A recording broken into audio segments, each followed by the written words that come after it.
all my wonderful froggy people. How's everyone doing on this beautiful Monday? We're on March 16th. We're on the 75th day of the year. That means the 75th lesson from my book, The Daily Stoic. Not my book, the book I own, but it's written by somebody else.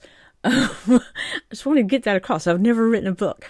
So I just read it because it contains Stoicism, and Stoicism is the one thing that has helped me come out of a deep, dark depression, and I really wish that no one else had to suffer from depression again.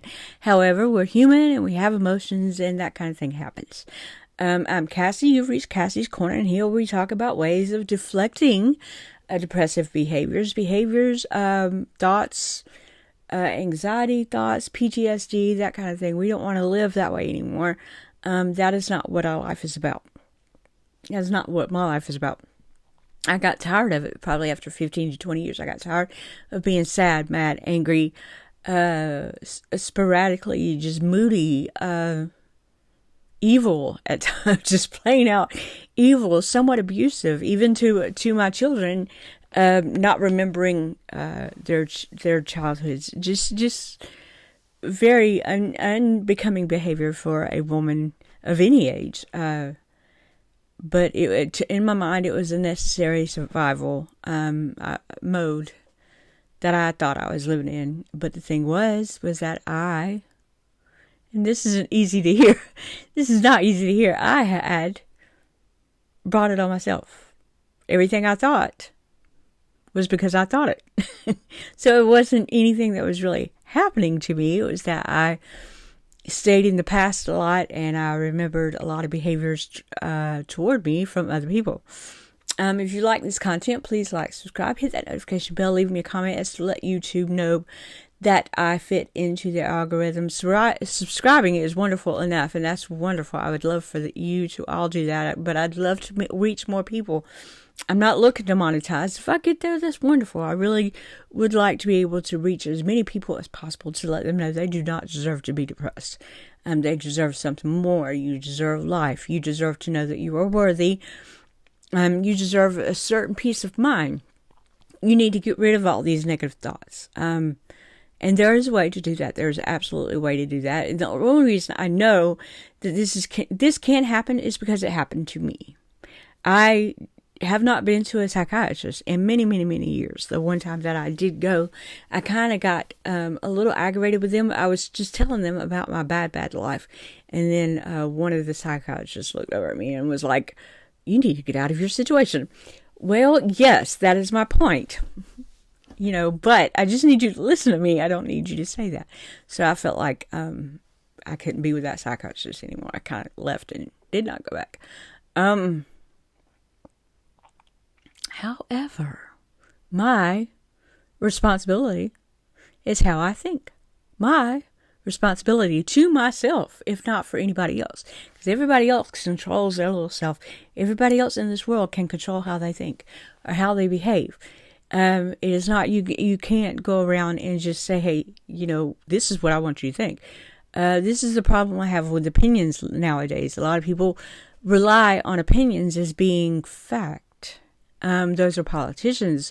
Those are celebrities. Those are people in the royal situation. There are so many people out there in the world that are in a command type post that feel like that their opinions are fact. That is not the case. Fact is fact. Your opinion is not a fact. Your opinion is what you think. Your opinion is what you assume for whatever reason, for whatever fact that you think you have. There's always another opinion to oppose yours. Always, always, always. So there's that. I also want you to know that not everything deserves a response. Not everything deserves a battle. Not everything is black and white. Not everything is as it seems. There are so many different situations at play according to this situation. There are so many other things underlying that one situation that causes other people to think what they think. Some of it could be experience. Some of it could be what other people see. So it's not that their opinion is just something that just flew to them out of the air. You know what I mean? I mean, they kind of see things, and this is the way they think according to what they see or have been able to experience. So we need to keep that in mind. There's a lot of reasons behind the scenes that people behave the way that they behave, whether that's enduring an abusive relationship, an abusive childhood, maybe a neglectful childhood, maybe even seeing their parents or someone that they loved dearly, or felt all for this person. Maybe they saw them lead a life that was painful for them. So they have their reasons for the way that they think. It's not like I said, like a birdie didn't come to them and fly on top of their brain and tell them to think this way. There are a lot of reasons why people have an opinion, but it's not fact-based. Your opinion is just your opinion. You can't back up your opinion. You can assume, you can explain why you have this opinion. A lot of people have opinions for different reasons. It's okay. It's not a big deal. Also, I want you to think about the fact that if you get into trouble, if there's a serious situation, you have the logistics in your mind to think your way through it. You may not think so, but you do. There's absolutely a way that you can just sit there and think about certain situations, and you're going to end up coming up with some kind of solution. There's going to be a problem that you can find a solution to. There are some people in this world that do not have that ability, and that is what we need to be most grateful for. I've been able to come out of several situations, some just by sheer luck, or what I call God having his hands on me. There are lots of situations that I cannot credit to myself at all. I can only assume that there's a God upstairs that had his wonderful, wonderful hands on me and decided that he did not want me in those situations. But there are some situations that I've thought my way through, that I weighed the ins and outs of it. And, I could rationally come out of my situation. I'm very grateful that I had the brain to do that, because not everybody does. There are certain people in this world, and you'll know exactly who I'm talking about. I'm sure there is somebody in your head right now. As soon as I say it, you're going to be like, that is Aunt Fiona. That is so-and-so. That is my cousin. That is my ex-boyfriend. They are okay with the mediocre. They live because they cannot rationally, logistically, logically come out of a situation. They are okay with the mediocre. They are fine just being able to make money and paying their bills. They are okay with not trying to make any more out of their life. They are just happy to be here. Ignorance is bliss, is my thought. My mom was that way. She was okay with just making enough money to make ends meet. She was okay with just being, okay. She was okay with just, I could afford this, I could afford that. I'm going to be broke by the end of the week, but then I'll get my next paycheck and everything will be okay. And she was just that kind of person. She had so much potential and she didn't use it. But, oh, by the way, tomorrow will be 6 years since she passed away. Just a thought. Yeah, she passed away on St. Patrick's Day. She died of liver failure and COPD. I was getting it all wrong. COPD on St. Patrick's Day. I thought that was, I teased and I was like, well, that's a shame. She died the way that we thought she was going to die on St. Drinker's Day is what I called it, because I always like to drink. But anyway, sorry about that. I'm hoping I'll be here. Usually I'm not in a sad mood when that happens. I kind of just know in my brain that that's the day. I acknowledge it, and I'll smile or whatever and remember the best times. Me and Mom did have some good times. Few and far between, but we did laugh a lot. So I'll remember her in a fun way. I'll remember her last day on Earth, which is would have been today, the 16th, because that was the last time that she was able to breathe. And then we watched a lot of movies just with her in the room, and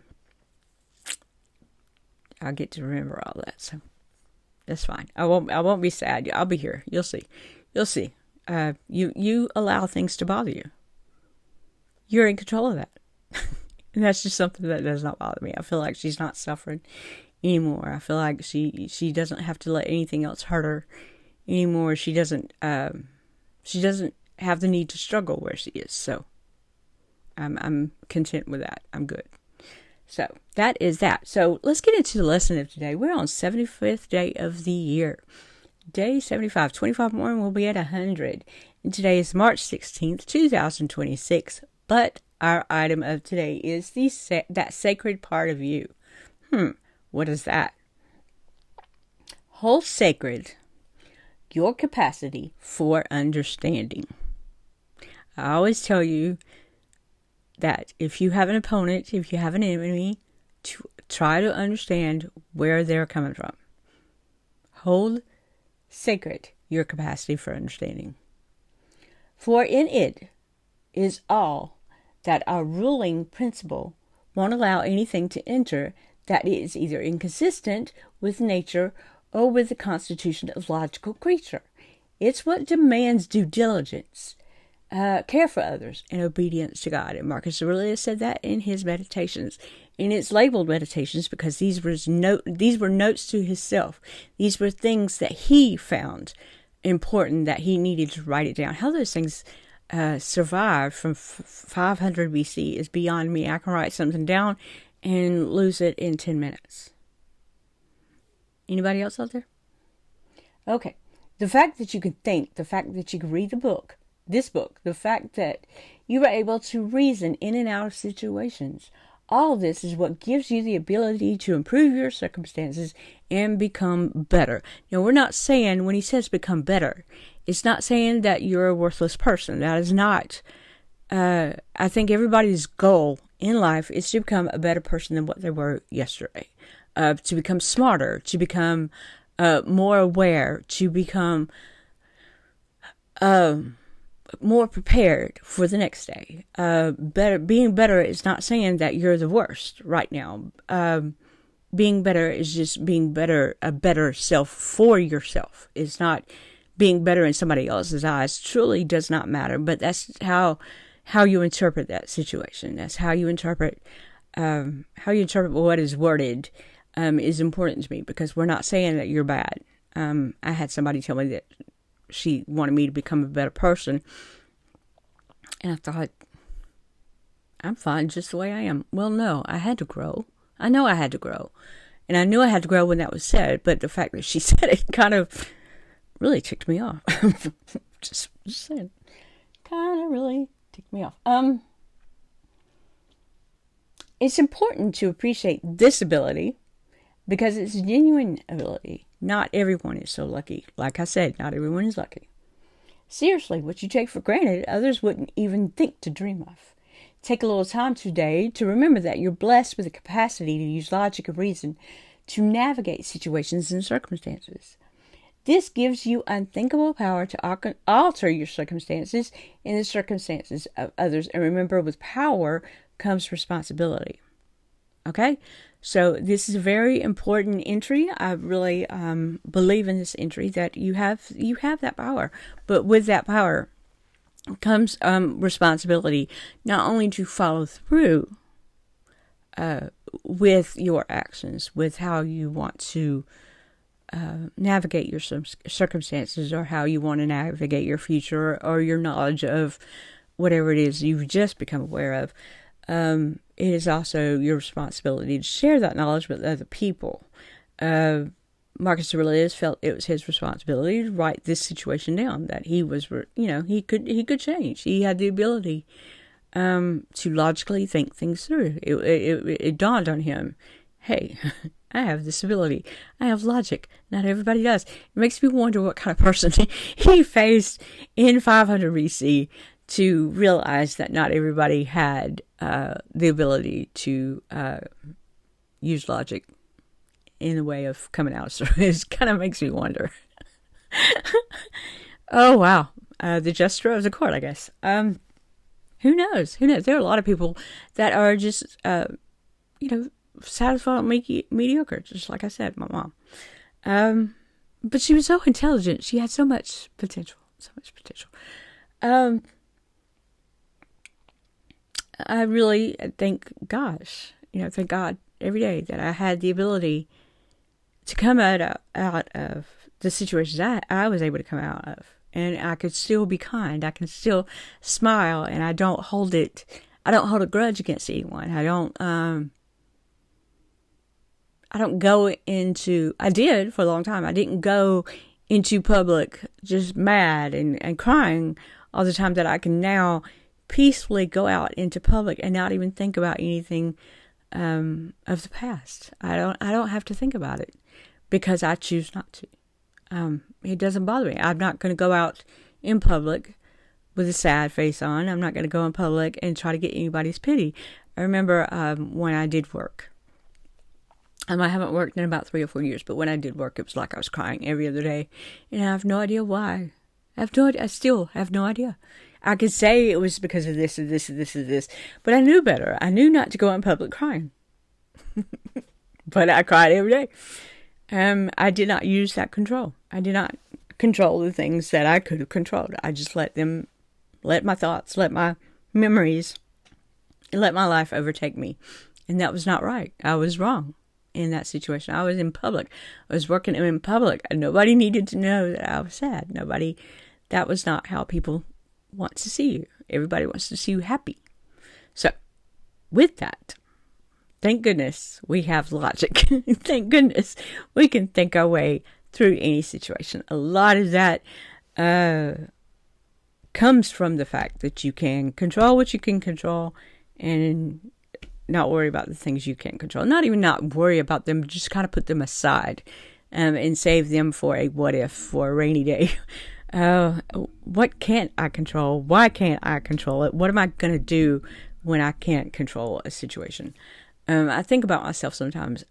It's a thought often. If I was to go to jail, I'm claustrophobic.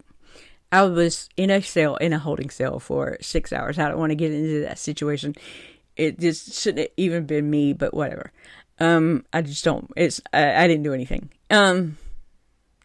However, I was in a holding cell for 6 complete hours, and I remember because I am claustrophobic, I would have to breathe my way through a certain situation. When I was sitting there, I couldn't get out the door. I couldn't get up and move.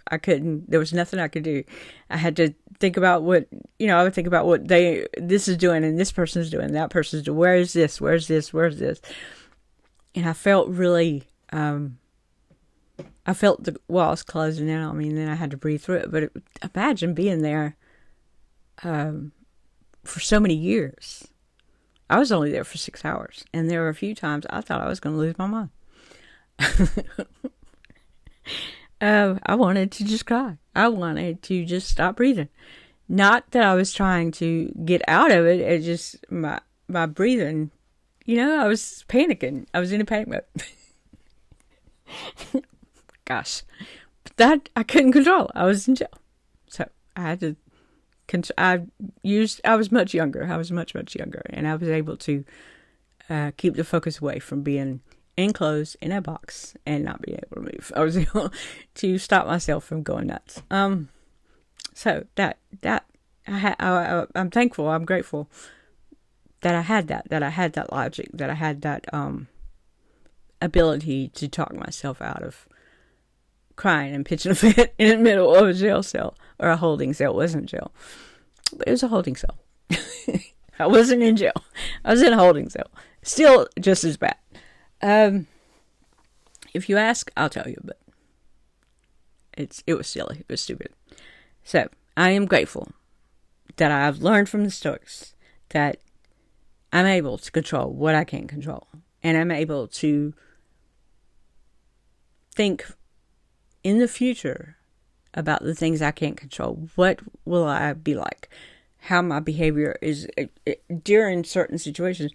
How am I gonna react? I can't promise that I can sit in another cell for 6 hours and not be able to go anywhere. I can't promise I can do that. We'll see. I mean, I'm not trying to get arrested anytime soon, but you never know. You never know. You never know. So how does that make you feel? That's something so silly as being able to think through logic and think through what you can control and what you can't control to help you get out of a situation is something to be grateful for. I think that's very humbling. I really do. Somebody gave me the ability, because I know I didn't give me the ability to think through certain things. I didn't give that to myself. I couldn't think about that. I was given the ability to think through certain situations. I think I'm grateful. I think I'm grateful. I think I'm grateful for you to be able to come out of certain situations with a certain type of logic and thinking through everything.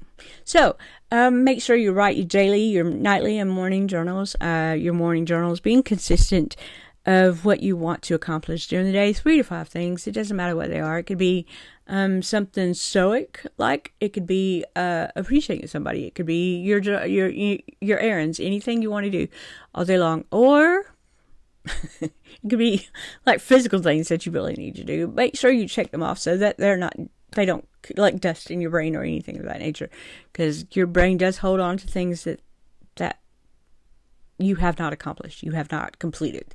It does hold on to these things. Trust me, I know.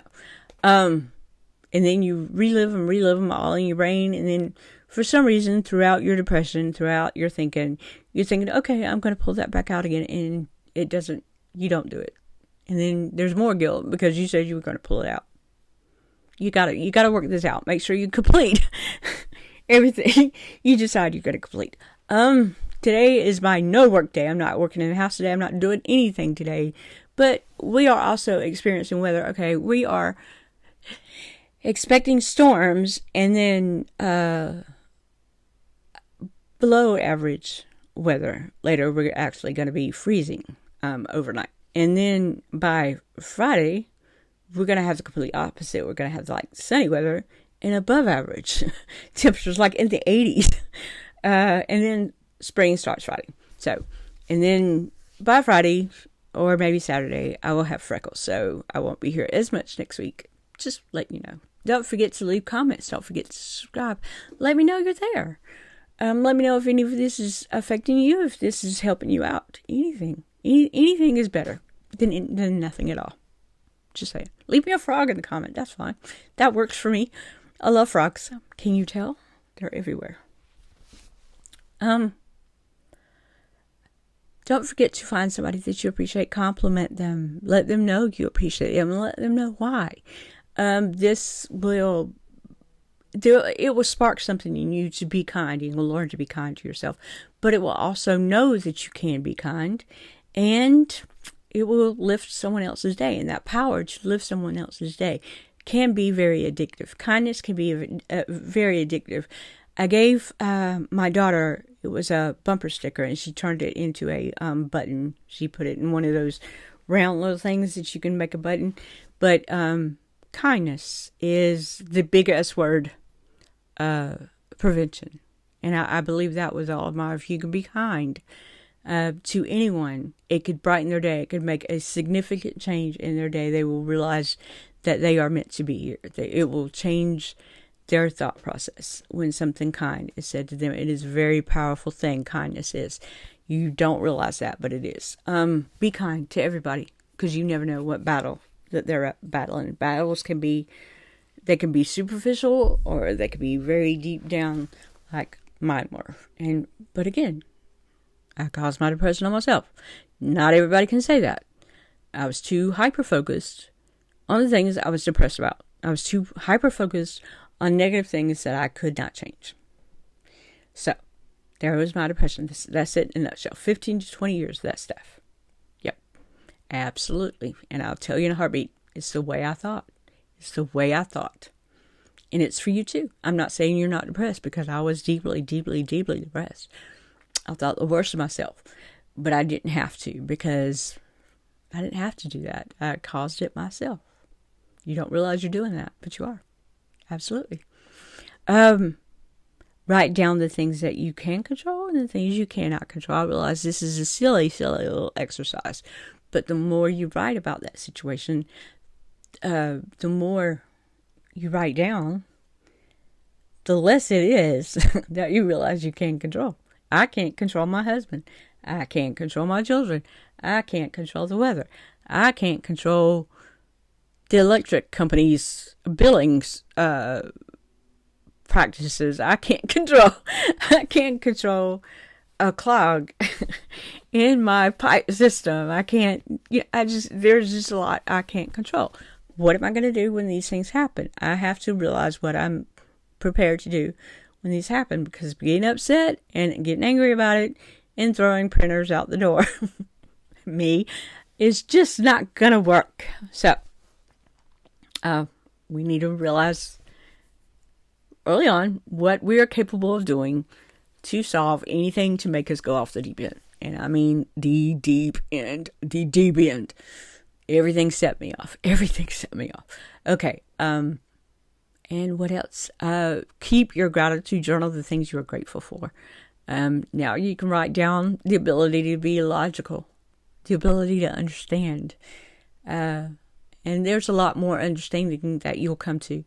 Also, as you start to heal yourself, you'll start to understand a whole lot more than just being logical. You'll be able to empathize with somebody else's way of thinking. You'll be able to empathize with what a person may be going through. It's not being said what they're going through, but the fact that someone else is in pain and you don't realize it could cause you to judge them unnecessarily. It's not fair, but it's what we do. I'm just saying. And that way, when you get mad at certain people and you hold people accountable for the way they hurt you, you'll understand that it wasn't just about you. They have some things going on too. Because I've learned throughout growing up, just in the last couple of years, that I was not the only one who suffered a bad childhood, a negative type childhood. And I was not the only one. There are other people out there in this world that suffer the same fate, if not worse, than what I did. There are a lot of people, we actually were homeless, but I wasn't old enough to remember that. I don't remember living out of a car, but we actually lived out of a car. I don't remember it. But when my mom said it, there were a certain car that I know that I remember looking up at the ceiling, but I don't remember living out of a car. We actually lived out of a car. Things of that nature. So I want everyone to have a wonderful, wonderful Monday. It is a wonderful Monday, no matter our weather over here, even though we're going to be in two different extremes by the end of the week. Okay, so a wonderful work week. Be positive about your work. Be proud of your work. Do your best. Be the best maintenance guy you need to be. Be the best plumber you want to be. Be the best septic tank worker you want to be. I had some septic a couple of years ago. People came to flush out our septic system, which hadn't been flushed out since 1978, by the way. So it had been like 40, 50 years since our septic tank had been flushed out. And he was like, no, I love my job. I absolutely love my job. I'm like, how? I love my job. Okay, you love it over there. I'm going to stand over here. Ew. Just be the best at everything you endeavor to do. And that will make you feel so much better. Think the best of every situation. Instead of trying to pick out the negatives of every situation, think positive. Be positive. The more you're positive, it's going to exude into other people. And maybe we can be just a little bit kinder to everybody. Just a thought. So everybody have a wonderful day, and I will see you next time. Thanks for being here. Thank you so much. I love all the comments, and I love all the subscribers. I love all of the little nods and the little comments about how joyful I can be or whatever. Not that I'm tooting my own horn. I just really appreciate those comments. Y'all have a wonderful, wonderful day, and thank you so much. Bye-bye.